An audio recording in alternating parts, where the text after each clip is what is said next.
Good morning, everyone, and welcome to this introduction to Popdock session. My name is Rod O'Connor. I'm the jack of all trades here at E1 Solutions, and today we're going to be going over with you, well, an introduction to Popdock. I'm assuming that you made it here today because your company recently purchased Popdock, and you're not, maybe not entirely certain what Popdock is or why that happened, or maybe you're curious about what's next. So I'm here to cover some of those questions and hopefully get you up and rolling. So our agenda for this morning, we're going to quickly go through what exactly is Popdock. So we'll take a look at some of the features of Popdock, what made it exciting for your particular company, and what it was that that drew you in, so to speak. We're going to talk about some of those key features. Again, really talking about what makes Popdock such a unique reporting tool, such a unique integration tool. Then we're going to go through some use cases for Popdock. Obviously, not all of them. Popdock is a platform, which we'll come to understand as we move through this. And as a platform, Popdock is really going to really only be limited by your imagination. Okay, then we'll talk about what's next, right? So today we're not going to be talking a lot about how to, I'm not going to be showing you how to create new lists or anything like that. We have lots of options for you to learn all of those things. There's way too much for me to cover in a 1 hour call, what exactly or how exactly you do absolutely everything that Popdock does. So we'll talk about where do you go for all of that information. And then finally, we do have questions. However, you know, if you have questions as we go through, feel free to throw them into the chat, throw them into the questions section of this GoToWebinar, and I will try to answer them as we go through. All right, so starting plain and simple, what is Popdock, right? Like, you're going to hear me mention reports and lists, and you're going to hear me talk about integrations and all that stuff. You've heard me use all of those words already, but what is Popdock at its core? Now, Popdock is, if I had to answer what is Popdock in one sentence, this is that sentence. So Popdock is a tool that allows people to ask questions of their data, right? In other words, if we had to read the slide, it was Popdock is an end user driven ad hoc query tool. Right? Now, if we, this seems simple, right? I can ask questions of my data, but a couple of things really jump out at you here. First, it's end user driven. So Popdock is really meant for the average user. Even some of the more advanced features that we'll talk about later on will have 0 lines of code involved with them, and they can be carried out by non-technical people. That's a big thing here at E1 Solutions, is take what would otherwise be highly technical things, put them in the hands of less technical people. Okay, ad hoc is the other one, the other important part of that sentence. So Popdock is meant to allow people to ask those questions on the fly. So, you know, I can sort, I can group, I can filter. You know, why don't we just go take a really quick look at Popdock and see what I mean by all that. So this is a Popdock list. Popdock is meant to be done at the list level. So we really are a tool that thrives on details. So you'll see some other tools, you know, BI tools, I'm making finger quotes around that, or, you know, other reporting tools that are really financial reporting tools. They're all meant to be aggregated data, and they've got some cool features, and they're all very important in your tool belt, but sometimes you really need the details. You need to be able to ask questions of those details. So here I've got a list of customers, and, you know, real quick, I can sort, or I can, I moved that, I didn't sort it. Had I clicked on it, I would have been sorting it like this. I moved it around. I can group on the fly so I can see what city our folks are in. I can even group by state above that, right? So I can have multiple levels. I can quickly expand. I can quickly whatever the collapse it. And you can see here I'm getting subtotals on the fly. We can set that up to be averages or anything like that. So again, really quick way to interact with this. Now I'm going to get rid of those groups so that we can keep looking at our data. We can also add and remove columns on the fly. So sometimes our question isn't about the columns that we can see. Sometimes I want to get rid of city and I want to add in bank name and checkbook ID for some reason. When I add those, Skippy's going to reach into my data source in real time. So that's some of the ad hoc. What we meant is everything is in real time, but also it's just doing it on the fly. And if I scroll over here to the right, you can see we've got those columns. Now, if those were a terrible mistake and I don't want them there, I can quickly come over here, uncheck those columns, and now they're not bothering me on my screen anymore. Okay. It wouldn't be a question if I wasn't filtering my data. So I can come in here and I can have as many filters as I want. I want to choose a date one because it helps me talk about some other stuff. So I'm going to choose create a date here for these customers. Our operators are all, easy to read. We're not using, like the old data query language where it's EQ and GT and all that stuff. It's all just plain English. What question am I asking? I can choose a particular date. If I said between, I could choose a range of dates. If I said between, I could choose a range of dates if I wanted to, but I've also got the ability to do what we call compare fields. Now, compare fields are giving me the relative dates this week, last week, next month, last month, quarters, years, all those things that we would expect. And if I had other dates in here, like you can see the credit card expiry date, first invoice date, stuff like that, I can compare this date column to other date columns should I want to. Right? So if I wanted to take a look at customers that were created this week, just to see how well we are doing at our onboarding, we could run that list. Okay, and again, I can have as many of these filters as I want to have. I can mix and match ands and ors, so I can really ask meaningful questions. Now, you might notice, remember when I said this was end user driven? I haven't done anything that would require IT to get involved. This is all standard things that any user could do within here. Once I've got my questions properly asked, I do have the ability to add favorites. This basically means I can save my question. Every time I click on refresh, I get an updated answer to my question, and that data is all in real time. I can share these favorites with my friends and coworkers, or my friends who are also coworkers, and they have to have access to the underlying list, obviously, but once you do that, you can save this favorite and give them that access. Okay, now this data can, you'll see in a little bit, this data can come from anywhere. If you notice, I've got some visualizations on here, some, we call it color coding. I've always known it as conditional formatting, where, I can highlight rows that are good. 10 days is good, 346 days to pay is bad, 88 is somewhere in between, right? So again, we can have all of these different conditional formats based on whatever rules we choose to set up.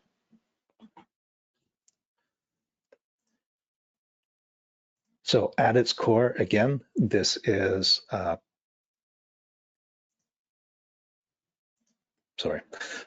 its core, again, Popdock is an end user driven ad hoc query tool. Now it's got lots of features that make it much bigger than just an ad hoc query tool, but hopefully you get a sense that the average user can come in here and ask those questions. This isn't something they're handing off to a business analyst or a partner or anyone else. They can just sit there and ask their questions.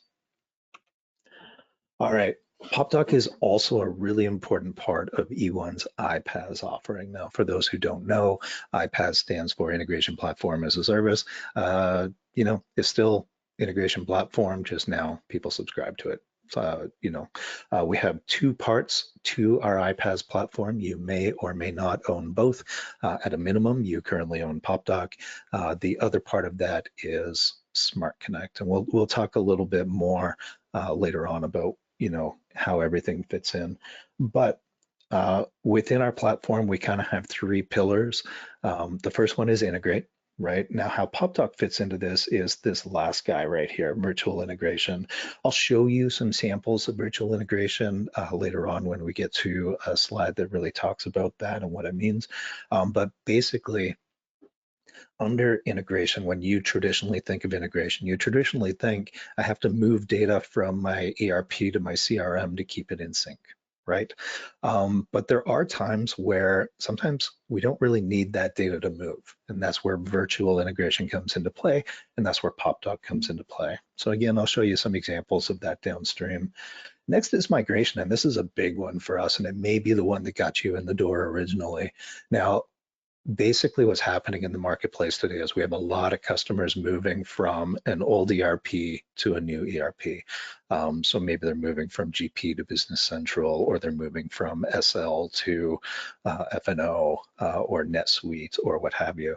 We have lots of customers moving from on-premise ERPs to cloud ERPs, but we're also seeing that in the CRM space. We're also seeing that in other spaces. I had a customer just a couple weeks ago where they were moving from one donation management solution to another donation management solution, and all the same things applied when it came to migrate.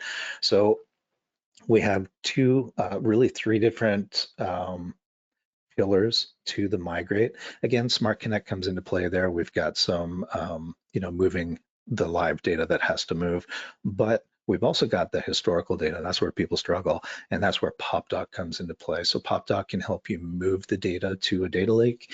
Popdock can help you read the data from that data lake, merge it with your new ERP's data, so you can get that life-to-date reporting without actually having the cost of fully importing that data.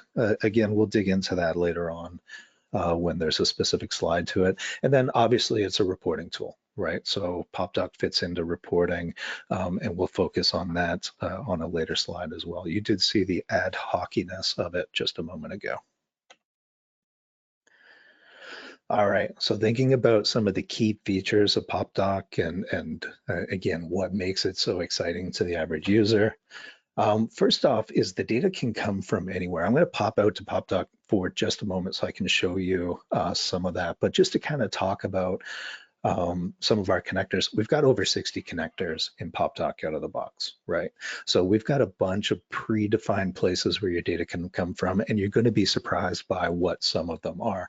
But we also support REST APIs. That's about 90% of the internet right now. So when you're out there buying those single purpose apps, maybe it's a commission system or a field service, project management, help desk is a really popular one. All of those are running REST APIs these days, most of them, I shouldn't say all. Also travel and expense management, that's another one that seems to be, it's always been popular, but it seems to be ever growing as well. But we can also support several different databases that are out there on the market, so you can get data from wherever you're storing it, and obviously data lakes. So let's go take a really quick look at our connections page so you can just get a sense of what that looks like. Okay, so you can see that we have a number of different connectors available here.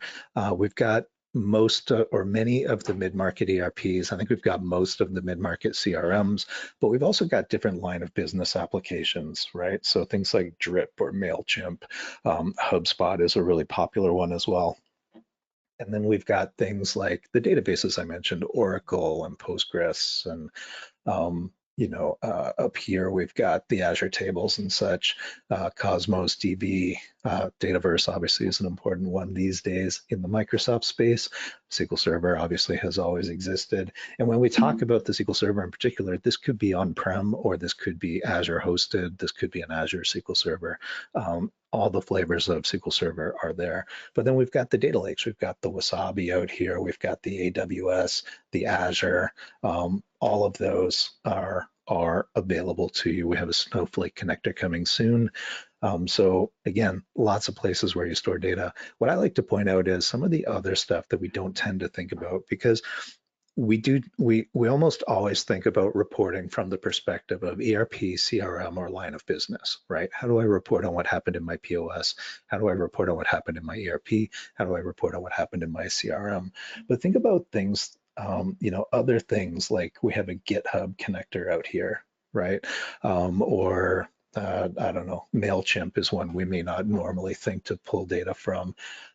Drip as another one. So all these different places, even Stripe, where we may not think that we should be pulling data, but we totally can. And you'll see that we have features that can make even dealing with simple things where we know we're pulling data easier, right? So if I had multiple Shopify accounts, for example, we can build a merge list that pulls all of those Shopify accounts into one single report, rather than having my users export sales data to Excel and then manually bring it together, stuff like that. So very, very cool.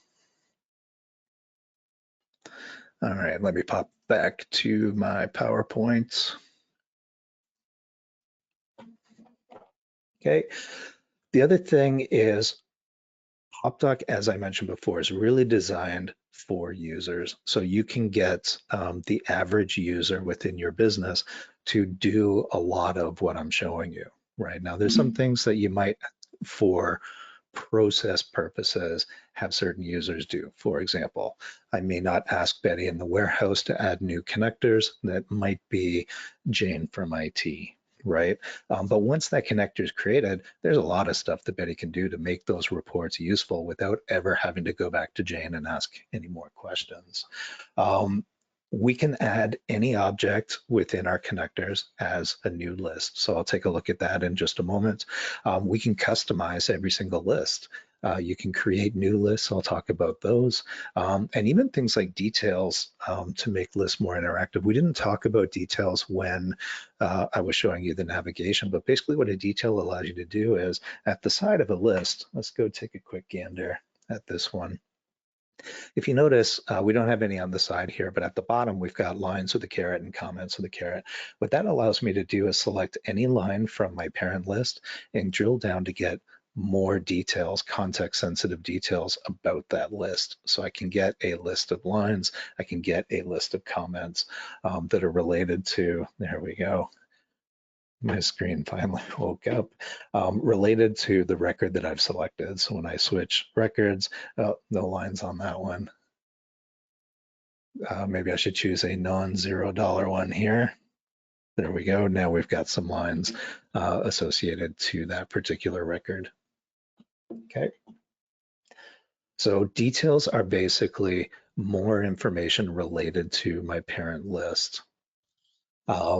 And those can come from anywhere. So details can actually come from not only like here, I'm looking at the purchase order and then I'm looking at the details or the lines about the purchase order, but this might be a list of customers. I'll show you later on, and I can get data from, although the list of customers is from my ERP traditionally, I can get data from all the systems where that customer appears. For example, CRM, help desk, so on and so forth.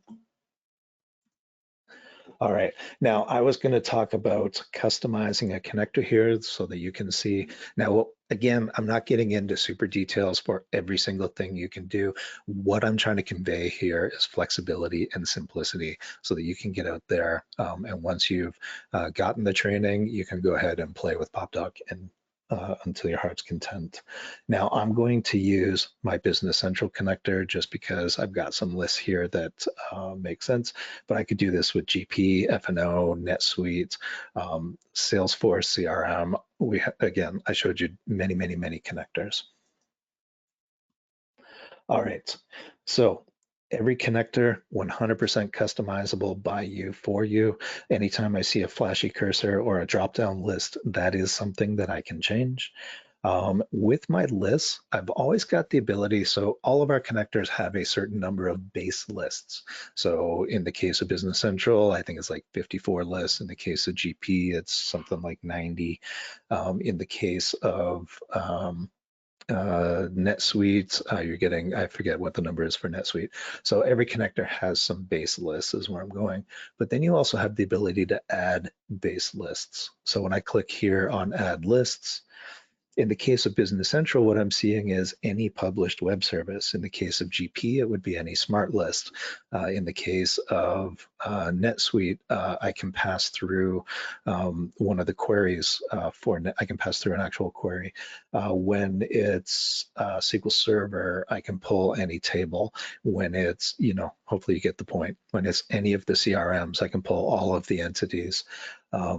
So I can grab any of the components of that connector and pull it in as a new list.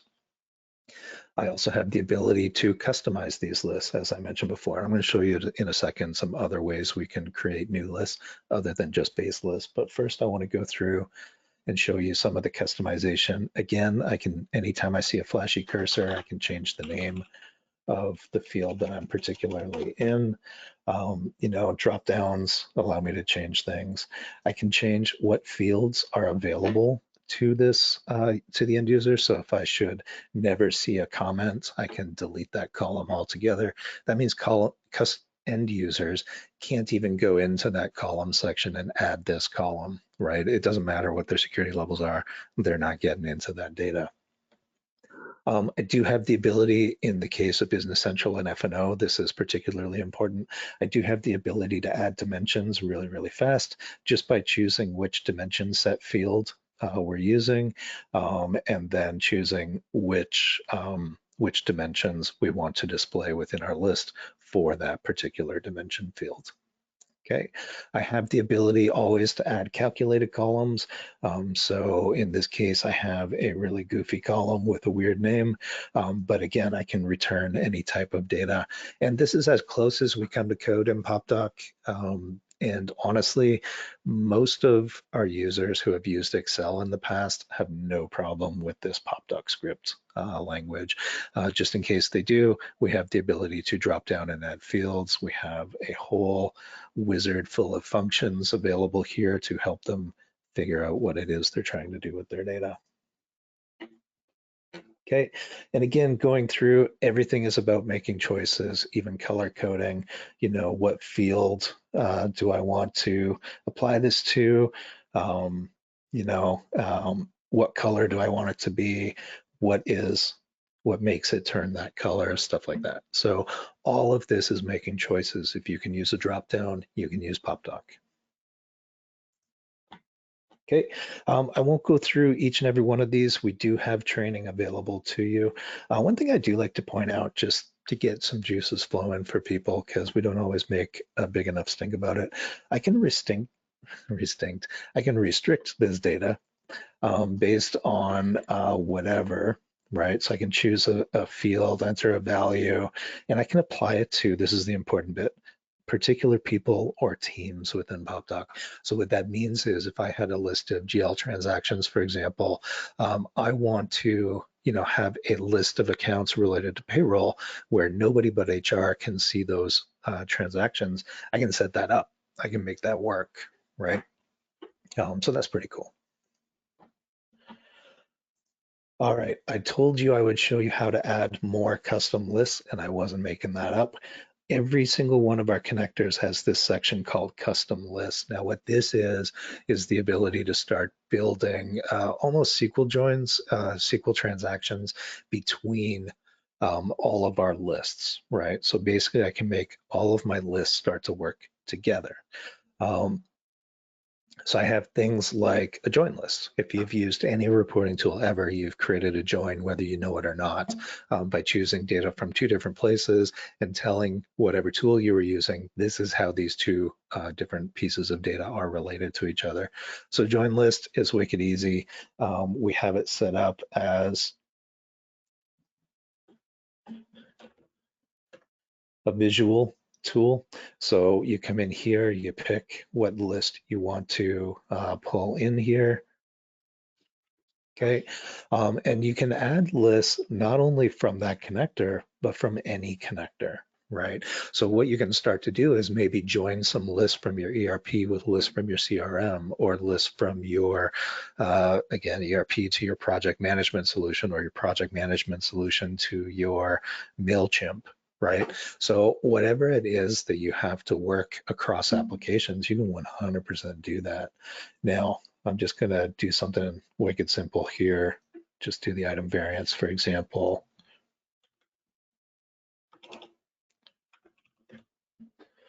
We'll base it on item number to item number in my example and hit save. So now you can see I've got my join. Again, I'm not gonna make you watch me do the whole thing, but it's all about making choices, and I'm building this join between these services or these lists. Okay, I can even filter if I need to on this, so I can get the data that I precisely need in this join list. And then all that other stuff I showed you is still over here. The restrictions, the fields, the details, the actions, all of that is here ready for you to do wicked easy. Okay, just to show you real quick, again, we do have multiple types of those lists. Obviously, I went into join, but a merge list is really popular with folks for a couple different reasons. I talked about a merge list earlier when I talked about having, maybe multiple Shopify accounts and trying to build one daily online sales report. Rather than export those to Excel and bring them together manually, I could just build this merge list.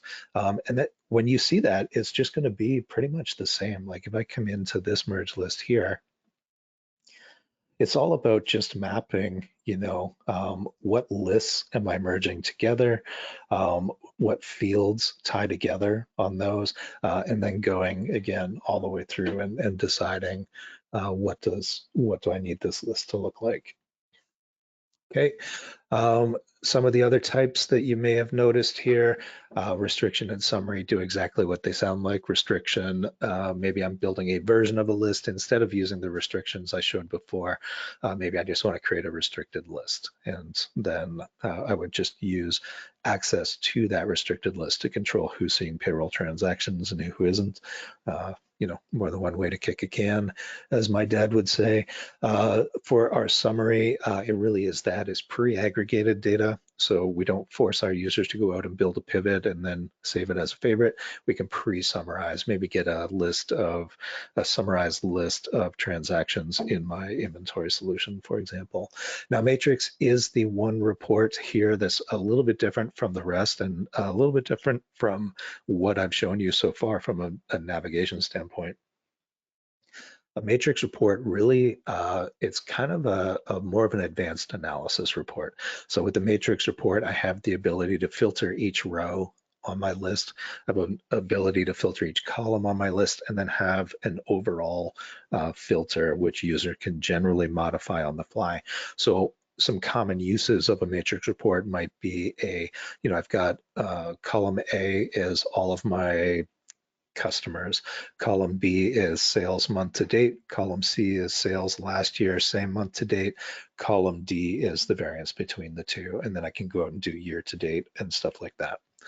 So matrix reports are doing a lot to replace some of the traditional sales summaries that people build through quite a bit of code in a CRM solution, for example. Okay, all of those, again, no code involved in building any of those different lists as we go through. Now, there is one type that's unique to Salesforce, sorry, not Salesforce, to Business Central today, and that is our Business Central Query Builder. We will have more query builders coming in future releases of Popdock. So you'll see a SQL one, a Salesforce one, a CRM one, so on and so forth. So what the query builder allows you to do is, shockingly, build a query at the table level, in this case in Business Central, which you can't do through other tools. And then we'll actually save it back to Business Central as a query API, which you can use not only in Popdock, but also in other applications that can consume the Business Central API. So you'll see training on that when we talk about training later on. But yeah, it's a very powerful tool and a bit of a differentiator for Popdock. All right, so jumping back to our PowerPoint. The next part for me is my favorite part of Popdock. Okay, so this is that virtual integration piece that I talked about earlier. Basically, what this allows you to do is take data from any application, whether the user has access to that application or not, and embed it in the one application where that user chooses to work. Okay, and that's pretty important. So we have some marketing numbers. It's somewhere between 9.8 and 10.4 applications that a user is using per day, right? So this is, if you think about it, how often do you call someone and they say, just a moment, let me switch systems? What Popdock is allowing you to do is get rid of that. right? And bring all the data together without physically importing it. So your projects go from being, 40 to 60 hour customization and integration projects to, an hour to get the list just right and then embed it in the system or less. I've seen these projects go, half an hour and have a really powerful result. Okay, this can cut down licensing costs as well. So I'm going to show you an example in our CRM where one user, the sales user, has access to something like 5 different solutions, but they're only consuming a license in one of those solutions. So that can be pretty important when you're thinking about your overall system architecture. And again, I'll dig into that as I go through. So I mentioned I would be jumping out to, I'll start with my Salesforce CRM. So this is LE Scooters. Now, if you think about the average salesperson, when they're phoning their customers and talking to their customers or having meetings with their customers or preparing for meetings, whatever it is, there's a lot of information they need to know about that customer and not just what's traditionally in the CRM, right? So I don't just need to know what opportunities are we working on and what was our last discussion. I need to know, for example, what ERP invoices there are related to this particular customer. Now, Skippy is going and reaching into my Business Central in this case to find Ellie's invoices, right? So I'm not finding all the invoices, just Ellie's. And I might have a detail down here to tell me if that invoice is paid or not. I can look at the lines for what we're on that invoice. Now, here's the important part. I haven't physically imported this invoice into Salesforce to make this work. I'm simply surfacing that data. And all that cool stuff that I showed you about Popdock before, I can filter, I can save favorites, I can add columns on the fly. I can ask questions about those invoices without having to physically leave where I choose to work, which is my CRM. Okay. I can also show Zendesk tickets here. Now I'm seeing the support tickets that Ellie currently has open.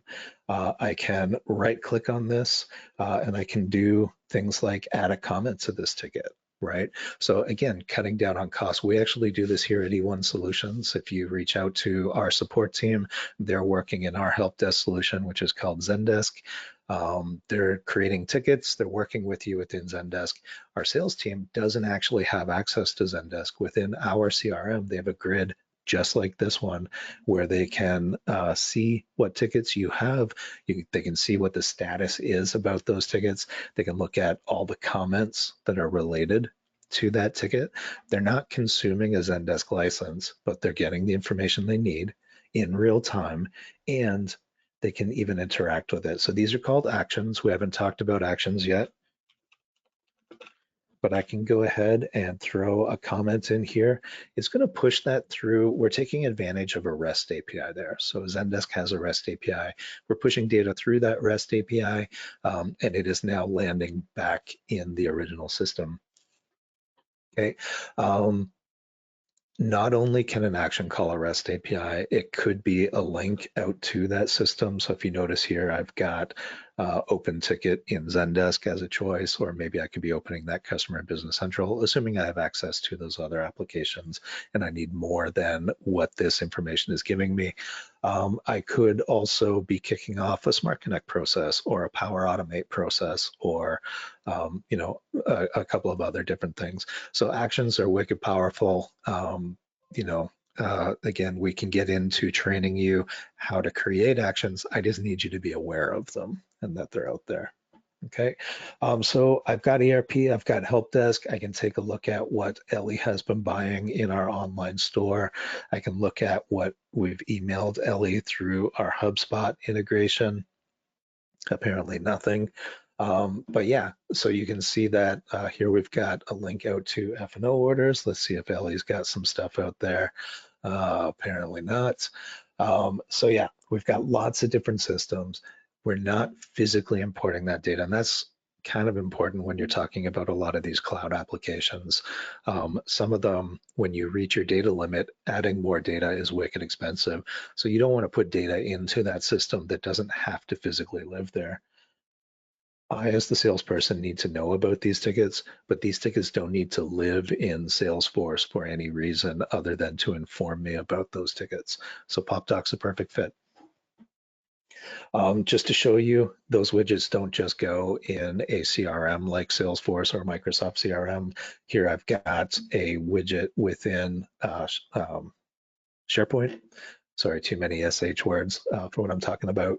But you can see here all that color coding, all the details. We talked about details before, but I've got opportunities coming from CRM, customers coming from ERP.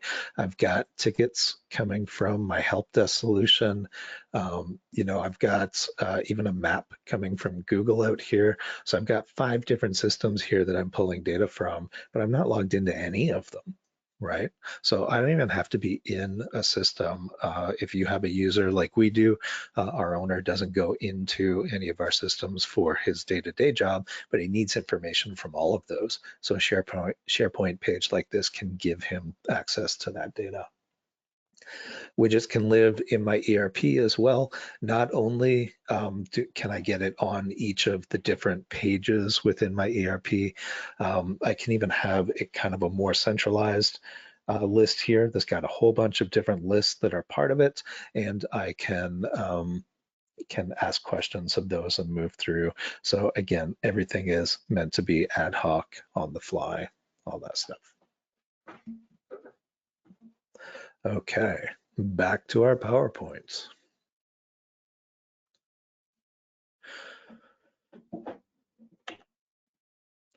All right, so some of the Popdock use cases that are out there, again, this is just to kind of get your juices flowing a little bit when you're thinking about, we've got these features, but how do they fit into our day-to-day?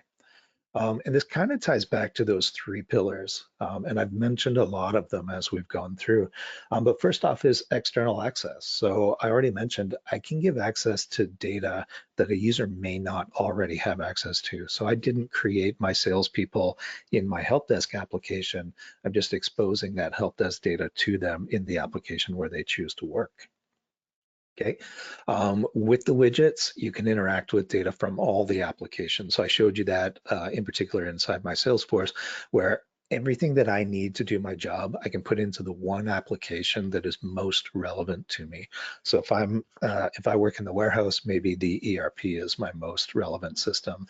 If I work in sales, CRM is. If I'm help desk, maybe the help desk solution is my most relevant solution. Again, here at E1 Solutions, we've got our help desk is using Zendesk. They need information about you when you call, the contract level that you're on so that they can figure out the level of support that you have. They can figure out what licenses you have, when do they expire. They've got lots of information about you. None of that information actually lives inside of the help desk solution. All of that data lives in a combination of our ERP and our CRM, and we're exposing it to those users within our help desk solution.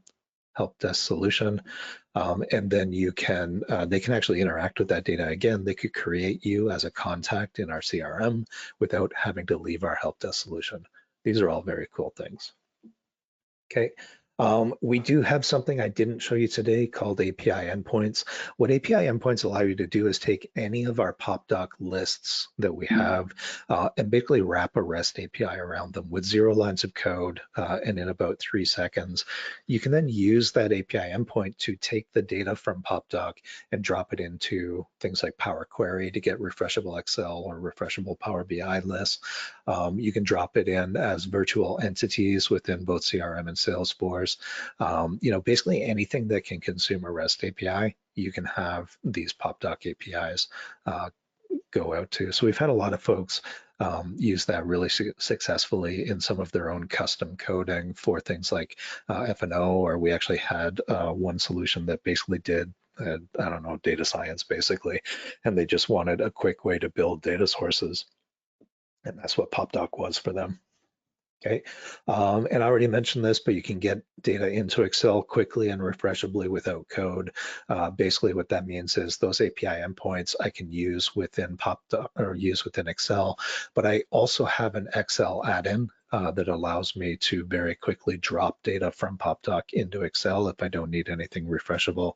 And then I do have the ability, I didn't show you, within a Popdock list to export that data directly to Excel. So I've got a few different ways to get that data to Excel, and then run with it, right? So for any accountants on this call, yes, we can get your data to Excel. Next is reporting. Again, I've covered a number of things on here. Popdock is filling in that need for detailed lists. So we've got financial, if you look at the entire reporting tool built for the average company, we need a financial reporting tool to generate your balance sheet, your P&L, your statement of cash flows, all of that kind of stuff. You need a financial reporting tool for that. So that need isn't going away. We do need, and I do see a place for the traditional BI tools. So those visualizations that you see that really turn your data into graphics, so that you can very quickly understand it, look for trends, look for problems, solve those problems, all of that. So both of those are very important, but what they both leave behind is all the details, all the other questions where I need to see records of data, or maybe need to aggregate it in a particular way, or maybe I'm pulling data from multiple systems, right? As I showed you earlier with our join lists and stuff, or our merge lists. So that's where Popdock fits in. So we're providing you those detailed lists of data, the ad hoc queries, the ability to ask questions on the fly in real time is very, very important, and is something that a lot of those other tools leave behind. We can create our lists across applications. I've mentioned that a few times now, so I won't beat that one anymore, but it's there, it's easy, and we've done so much to make those lists highly optimized. With our matrix reports, you can get really kind of a dimensional analysis reporting. So basically what I mean by that is kind of how I described it earlier. I can get that analysis of, customers and get, this month, last month, this month, same month, last year, all of those types of reports that, a detailed list doesn't do as easily, but a matrix report really brings a lot for that. We do have the ability to have light visualizations. I didn't talk about that as we went through, but basically we can have, your average bar chart, pie chart, stuff like that. You will see when we talk about, when you get into the training that we're going to talk about later, we do show you how to do some of that as well. Now, we're not replacing any of those more traditional BI tools like Power BI or Tableau or anything like that. We're certainly not at that level of visualization, but we do have enough there to, make one of your details nice and pretty. All right, migration is another big one for us, as I mentioned earlier when we were talking about some of the key features. We do have the Popdock Data Lake upload tool. So if you have data that lives on premise today in, any of the SQL Server based ERPs or CRMs, we can get that data from that SQL Server based application up to either an Azure or an Amazon data lake. And all you're doing is making some choices, right? We've got a whole series of webinars on that particular feature, so please feel free to go out and take a look at some of those. But it is a very easy tool. We do have other ways to deal with data if you need to get it out to a data lake and it doesn't live in a SQL-based application, but that's the quickest way if it does. We already talked about creating custom lists, so that merge list can give us that life-to-date reporting, or we might be using join lists just to create historical reporting, maybe restricted lists. All of those different lists can come into play when we're building out our different lists or our different reports. Okay, we talked about widgets to be able to share that data. Now, one thing I didn't show you with what that means is I'm here inside my Business Central, and you can see I've got a group of lists here that are coming from other systems, right? SL, NAV, GP, NetSuite. So wherever I've moved from to wherever I've moved to, I can have a single list that actually pulls all of the data from those applications. I apologize for the speed here. That'll pop up in just a moment. It just had to wake up my Business Central here. So what I can have now is data coming from Business Central combined with data coming from GP, and then all that queryability, the filtering, the sorting, the grouping, all of that can be embedded. Now, I'm looking at this in Business Central. I don't have to go out to an external reporting tool to see that data combined. I'm not going out to another reporting application. I definitely don't have to go back to GP and see what it looked like back there. I'm seeing that in the tool where I choose to work. And as I mentioned with these widgets, I don't have to look at one main widget like I am doing here. This is just my example for you. I can embed this list on the individual customer and see life-to-date sales for this customer on the customer screen while I'm talking to that customer. And that's pretty cool. All right, back to the PowerPoint real quick. We're almost done, I promise. All right, so yeah, widgets to share the data, but widgets can actually be used as well. So when we transition from one old system to a new system, we very often will leave data behind because we don't feel like cluttering up our new system with data that we don't think we need. For example, I haven't dealt with this customer for 3 years. I'm not going to bring them into my new system because that just doesn't make sense. However, what if they call me 6 months after my transition and I now need to transact with them? We have some people who are using a widget that shows you, it's using a compare list, which is one of our custom list types, to show all the customers that existed in the old solution that don't yet exist in the new. And then they use a Smart Connect action. They're going to right click on the customer who just called. They're going to say import to Business Central. Smart Connect will get kicked off to create that customer. Now I've got that customer fully entered in my Business Central, but I've also got all of their history, right? So widgets can sometimes not just be about sharing data from applications I wouldn't otherwise have access to in the application I want to be in. Sometimes it's about helping me manage that data when it comes to migration. Okay, and I talked on this earlier, that big red one at the bottom. We tend to focus on ERP to ERP because right now there's a huge shift going on in the ERP channel, but that shift is happening all over the place, and people are moving from, one help desk to another help desk, one CRM to another CRM, that donation management one that I talked about earlier. All of those are migration stories. So all of those can be used the same way with all of this that I'm talking about. Okay, and then finally, obviously, whatever you can think of. So we have a set of features to go with Popdock. I've kind of gotten into the surface of it today. We're going to talk about how you get trained on the rest of it later on. Okay, but or actually on the next slide, we're going to start talking about that.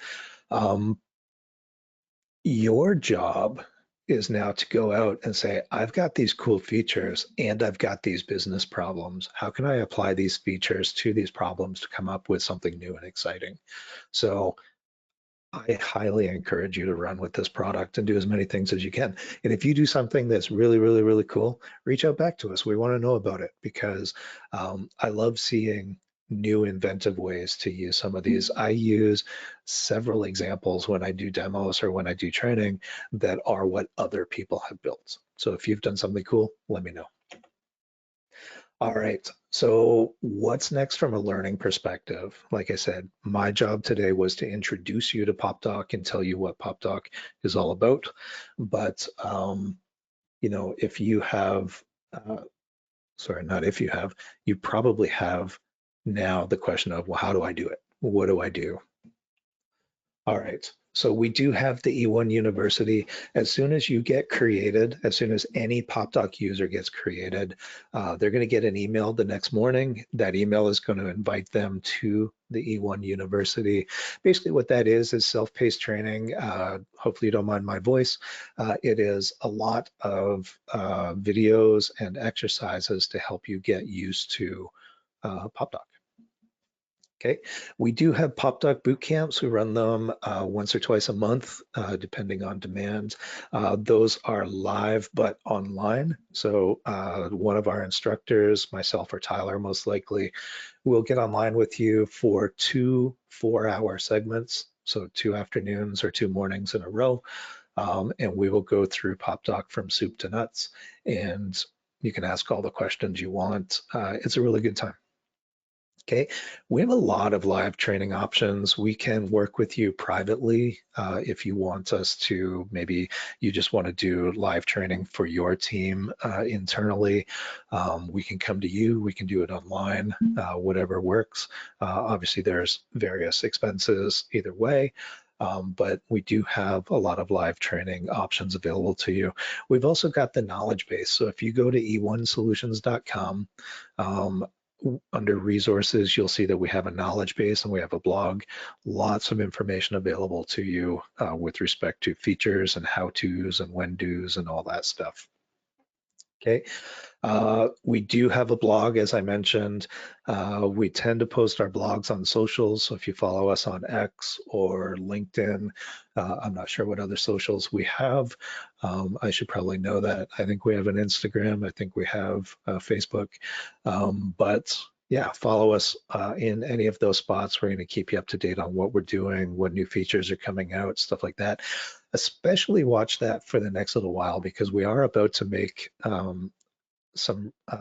we're about to make a pretty big release of Popdock within the next couple months, and there's a lot of new features coming, a lot of really cool stuff. So I'm excited. I'm sure you'll be excited as you start to see these things come through. All right, now comes the time for questions. I haven't seen any come through the queue so far.